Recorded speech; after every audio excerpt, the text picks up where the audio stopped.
Hello friends, সবাই কেমন আছো? আশা করছি সবাই ভালো আছো। তো দেখো, এই আমার ঘরের অবস্থা। এই যে, আর এই যে আমার ঘরের পাকানো একটা বাদর। সে আবার বাদর বলছে ও। আজকে আজকে রান্না বান্না কমপ্লিট হয়ে গেছে। দেখো কি করেছি। আজকে ভাত হয়েছে, ডাল হয়েছে, আর এটা কি, এটা কালকের ভাত ছিল। আর উচ্ছে উচ্ছে ভাজা, উচ্ছে কুমড়ো ভাজা, ডিম ভাজা, আর এখানে ডিমের অমলেট করে ঝোল করেছি। আর ওই দেখো আমার বাদর, ওই তো বাদর, তনুজা বাদর। তনুজা বাদর এখানে বদমাইশি করছে, বদমাইশি করেই যাচ্ছে।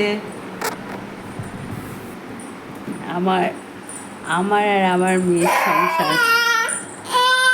বাইরে আজকে কি প্রচণ্ড রোদ্দুর দিয়েছে, দেখো ভীষণ রোদ্দুর আজকে বাইরে।